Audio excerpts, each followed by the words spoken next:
سوائے اس کے کہ وہ ہمارے ہمسائے میں ہو، بس یہ تو اولئک هم الخاسرون، زمین میں فساد کرتے ہیں تو یہی لوگ خسارے میں ہیں، کیونکہ کافر کا کام فساد کرنا، کافر کا کام امن سے رہنا نہیں، فساد کرنا۔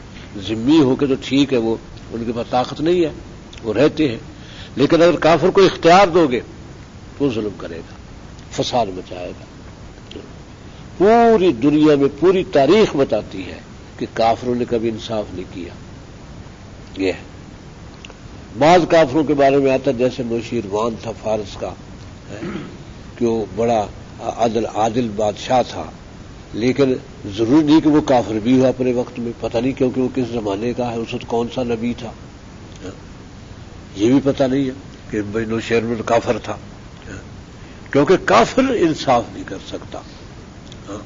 کافر کی فطرت میں ظلم ہے، نفسیات میں ظلم ہے رچا بسا، تو وہ کیسے انصاف کرے گا؟ فساد تو کرنا ہی کرنا ہے، یہ تو کافر کی صفت ہے۔ صرف اہل ایمان ہے جو فساد سے بچتے ہیں، اور وہ بھی بشرطے کہ اللہ کے اور اللہ کے رسول کی اطاعت میں ہو۔ اگر وہ پھسل جائے، کفر سے متاثر ہو جائے، تو پھر جیسے ہمارے حکمران یہ بن جاتے ہیں کہ جن کے گویا حکومت میں کافروں اور مسلمانوں میں کوئی فرق نہیں ہے، بلکہ کافروں کو ترجیح ہے۔ جو حقوق یہاں عیسائیوں کو مرزائیوں کو حاصل ہیں آپ کو نہیں حاصل، وہ حقوق بادشاہیاں ان کی ہے، حکومت وہی کر رہے ہیں۔ ان کو کچھ ہو جائے کہ وہ اس میں دو سپاہیوں نے شاید ایس ایچ او تھا، ایک دوسرا چھوٹا تھانے دار تھا، انہوں نے خانے وال میں ایک چند گھروں کو آگ لگا دی، ان کے عیسائیوں کو رشوت وغیرہ نے دی ہوگی ان کو، اور مسلمانوں کا دیا کہ انہوں نے قرآن کی توہین کی ہے، قرآن کی توہین کی، وہ مسلمان بھی چڑھ گئے۔ تو ایک بستی کافی گھر جلا دیے جناب، امریکہ تک ہل گیا کفر، امریکہ تک کفر ہل گیا، اور یہاں لاکھوں کی تعداد مسلمان ذبح ہو رہے ہیں، کسی کے کان پہ جو نہیں رہی تھی۔ اور جناب وہ گورنر آیا وہاں خانے وال میں، گورنر آیا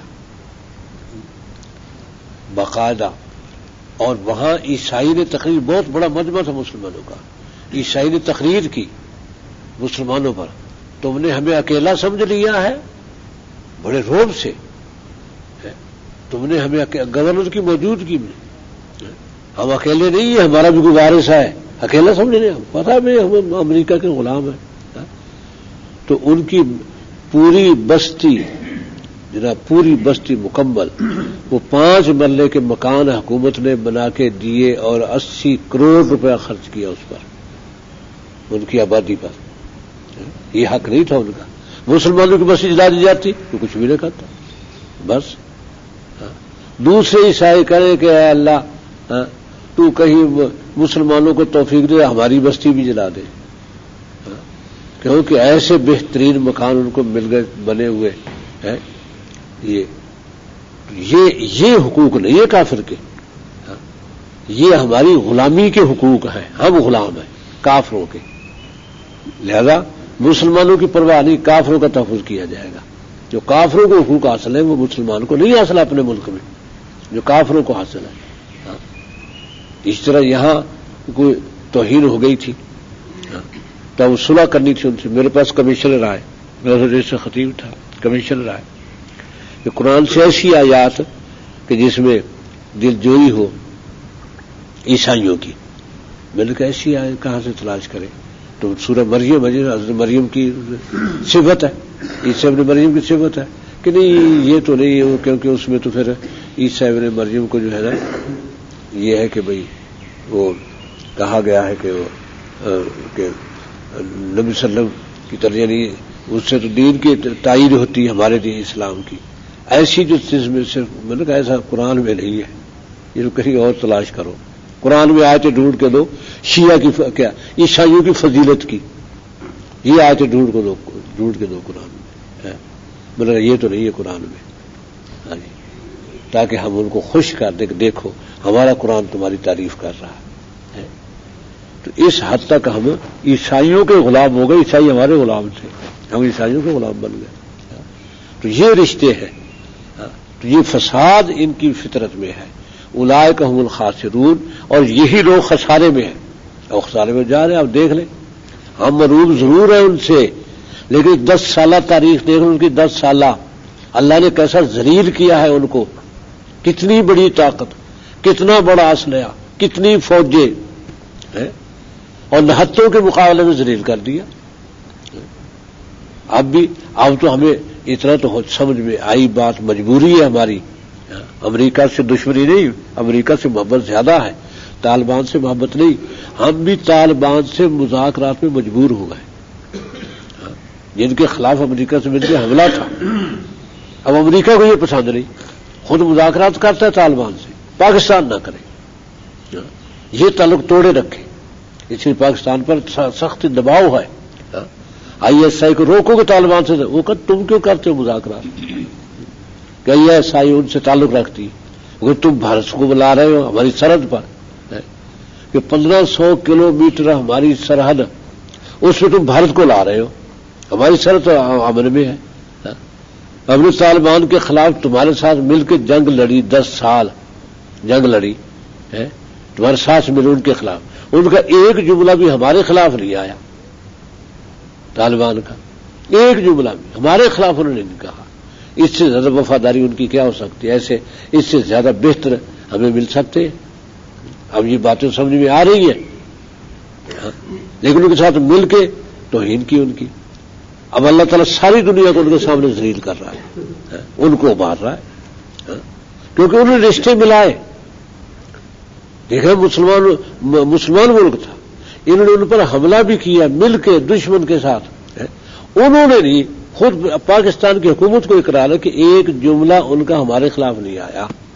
انہوں نے جب بھی کیا تو پاکستان کو نہیں، یہ نہیں کہ ورنہ وہ بدلہ لے سکتے تھے، نہیں دیا، روکا.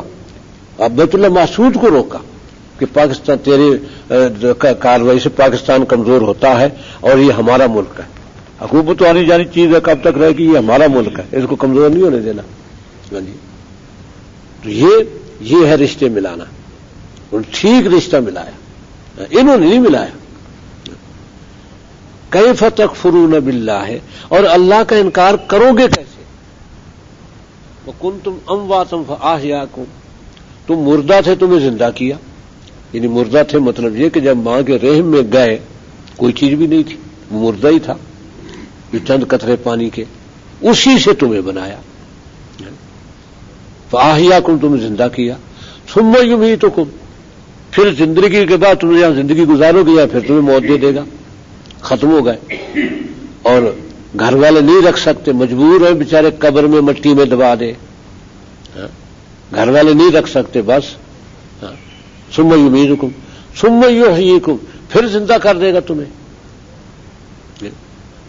ثم الیہ ترجعون، پھر زندہ ہونے کے بعد تمہیں اللہ ہی کے حضور لے جایا جائے گا، ادھر ہی لوٹایا جائے گا. ترجعون، اللہ کے حضور آ جاؤ بھئی، اب حساب کتاب دے دو. تو میں نے دنیا میں زندگی دی، نعمتیں دی، گھر بار دیے، اور عزیز رشتے دار دیے، عزت دی. بتاؤ کیا کر کے لائے؟ یہ بتاؤ. والذی خلق لکم ما فی الارض جمیعا، پھر وہی ہے جس نے پیدا کیا تمہارے لیے جو کچھ زمین میں، جمیعا سب کا سب تمہارے لیے ہے. جو بھی پیدا کیا. مچھر ہے ہمیں بڑی تکلیف دیتا ہے، لیکن اس کا دوسرے پہلو کا ہمارے علم میں نہیں ہے کہ اس کے فائدے کتنے ہیں. یہ اللہ بہتر جانتا ہے. تو کوئی چیز اس نے فضول پیدا نہیں کی. کہ وہ جرمن والوں نے چیوٹی مارنے پہ پابندی لگا دی تھی، چیوٹی مارنے پہ.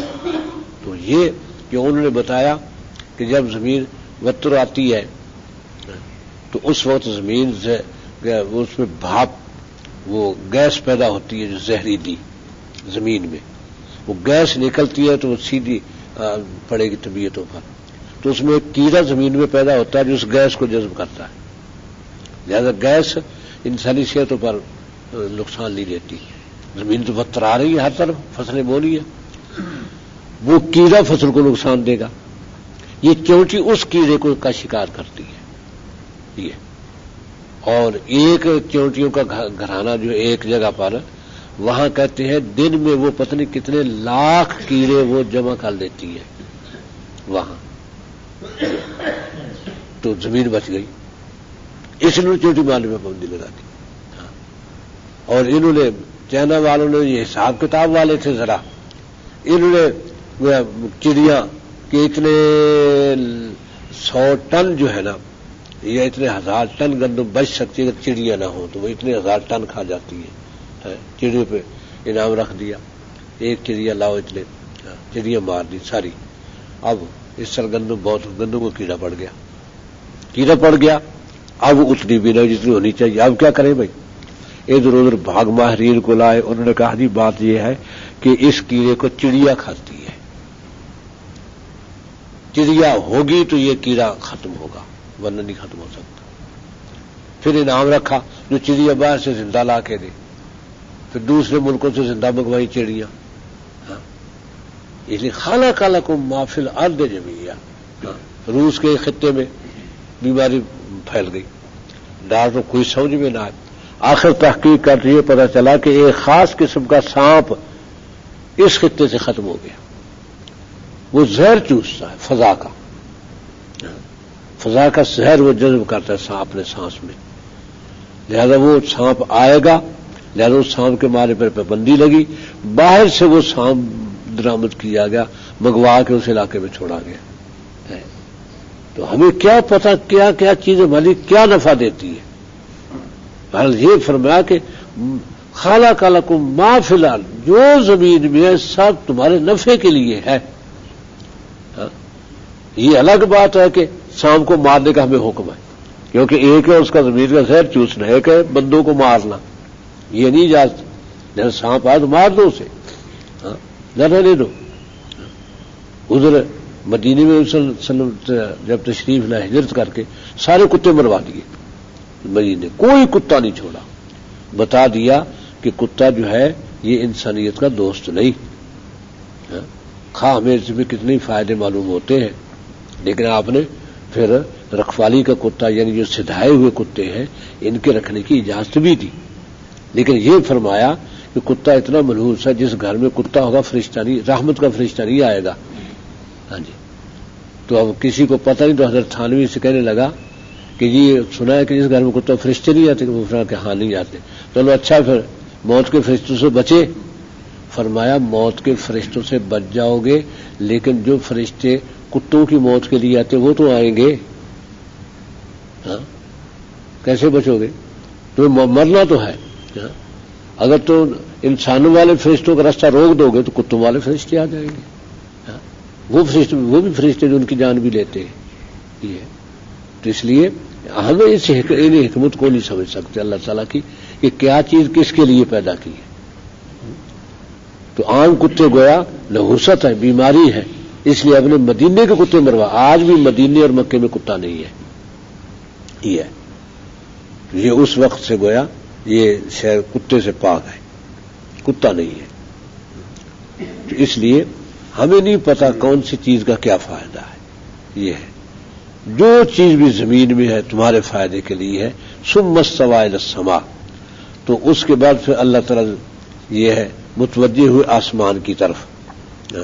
فسواهن 7 سماوات، انہیں 7 آسمان برابر 7 آسمان بنا دیے بڑے درست.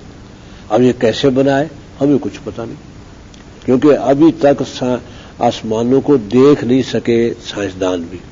کہتے وہ غیر مرئی چیزیں دکھائی نہیں دیتے، لیکن وہ طبقے ہیں تہ کہ ایک آسمان سے دوسرا آسمان آئے گا تو چیز نیچے گر جائے گی، آگے نہیں جا سکتی. یہ ہے پوری کائنات پر حاوی ہے آسمان. ایک تو ہے کہ ہر جیسے زمین کا زون ہے، کہتے ہیں زمین کی حد ہے. ایک تو ہر چیز کے یہ ہر چیز کا زون ہوتا ہوگا یقیناً.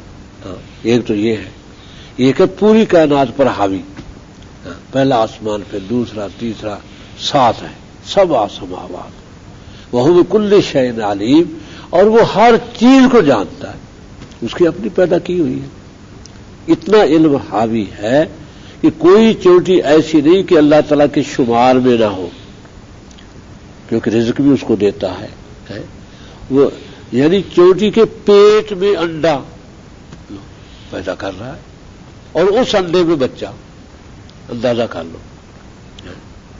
کیسے اللہ تعالیٰ پیدا کرتا ہے اور اس میں پھر وہ چیوٹی میں سب کچھ اس کے ٹانگیں ہیں، اس کے دانت ہیں اور دانت پتہ چل جاتا ہے جب ہمارے جلد شروع کرتے ہیں چیوٹی نے کاٹ لیا، بڑے تیز دانت ہے، وہ کہاں ہے وہ دانت اس کے؟ اتنی سی تو ہے دانت کہاں، اور مچھر مر جاتا ہے ایک اور چھوٹی چھوٹی سی کوئی آتی ہے چیز اڑتی ہے وہ بھی، اب وہ کاٹتی ہے تو وہ جسم کے اندر ہی دھنس جاتی، پتہ نہیں چلتا کہاں، بس خارش ہوتی کوئی چیز کاٹ گئی. اب دیکھیں مخلوق ہے اس کی، ان کو یہ رزق بھی دیتا ہے کہ ہم پر مسلط کر دیا کہ رزق یہاں سے حاصل کر لو ان کے خون سے. تو یہ ہوا بکل شیء علیم، وہ ہر چیز کو جانتا ہے. وَإِذْ قَالَ رَبُّكَ، اور جب تیرے رب نے کہا للملائکۃ فرشتوں سے کہ انی جاعل فی الارض خلیفہ، زمین تو پہلے سے بنی ہوئی تھی، پتہ نہیں کب کی زمین بنی ہوئی تھی، پہلے سے زمین بنی ہوئی تھی. تو فرشتوں سے کہا کہ میں زمین میں ایک خلیفہ بنانے لگا ہوں، انی جاعل فی الارض خلیفہ. تو خلیفہ ہوتا ہے جانشین، کہ اس کو اختیارات ہوں گے باقاعدہ، تو اللہ تعالیٰ کے احکام وہ نافذ کرے گا، خلیفہ وہ بنانے لگا ہوں. تو اب جب اختیارات دیں گے اللہ تعالیٰ تو اب آگے کا علم تو نہیں ہوگا کہ سارا مستقبل کو کیا کیا ہونے والا ہے وہ سارا اللہ تعالیٰ دے دے. لہذا جب علم نہیں ہوا تو فساد کریں گے، کیونکہ جب علم نہ ہو کسی چیز کا تو پھر آدمی اپنے نفع نقصان سے نہیں بچ سکتا. وہ ایک مثال ہے کہ ایک شخص نے دعا مانگی، اللہ تعالیٰ مجھے جانوروں کی بولی سکھا دے، جیسے حضرت سلیمان علیہ السلام کو تھی، جانوروں کی بولی سمجھتے تھے، اللہ نے اسے سکھا دی. تو بلی اور کتا تھے گھر میں، وہ کہنے لگے، بلی کہنے لگی کہ کئی دن سے کچھ نہیں ملا، بھوکے ہی ہے، پتہ نہیں کیا بات ہے، کچھ کھلا. کہتے کوئی پرواہ نہیں، کل کو ان کا گدھا مرنے والا ہے تو خوب گوشت کھائیں گے ہم. وہ سمجھ گیا گدھا مرے گا، اس نے فون گدھا بھیج دیا گدھا، یہ چلو. اس نے کہا بلی نے پھر تو کہتا تھا گدھا مرنے والا ہے، وہ تو اس نے بیچ دیا. کہ تو بیچ تو دیا لیکن اب اس کا بیل مرنے والا ہے. وہ اسے بیل بھی بیچ دیا، وہ پھر کہنے لگے بلی میں تو کہتا تھا کہ بھئی وہ بیل مرے گا، بیل بھی بیچ دیا. کہتے بیل بیچنے سے ہمارا کوئی نقصان نہیں ہوا، اب اس کا بیٹا مرنے والا ہے، اگر یہ بیل نہ بیچتا تو بیل مر جاتا تو وہ مصیبت بیٹے کی بیل پہ ٹل جاتی. اب اس کا بیٹا مرنے والا ہے، اس میں مہمان آئیں گے، ظاہر ہے کہ کھانے پکیں گے، گوشت آئے گا، ہڈیاں ہمیں بھی ملے گی.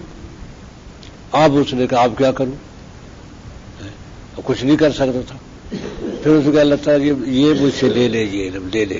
ہاں جی، یہ علم مفید نہیں ہے. یہ دیکھیں نبی صلی اللہ علیہ وسلم کی دعا، اللہم انی اعوذ بک من علم لا ینفع، اے اللہ میں پناہ مانگتا ہوں ایسے علم سے جو فائدہ نہ دے، نفع نہ دے، اس علم سے پناہ مانگتا ہوں. یہ کہتے ہیں جو کلی علم تھا نبی صلی اللہ علیہ وسلم کو، کہتے کلی علم تھا، اللہ نے سارا علم دے دیا تھا، تو پھر پناہ کس سے مانگتے ہیں آپ؟ ایک علم سے آپ پناہ مانگ رہے ہیں تو کیا دعا قبول نہیں ہوئی آپ کی؟ اگر سارا علم اللہ نے دے دیا تو آپ جس علم سے پناہ مانگ رہے ہیں وہ بھی دے دیا تو پھر آپ کی دعا تو قبول نہ ہوئی، جبکہ آپ دعا باقاعدہ دعا مانگتے تھے.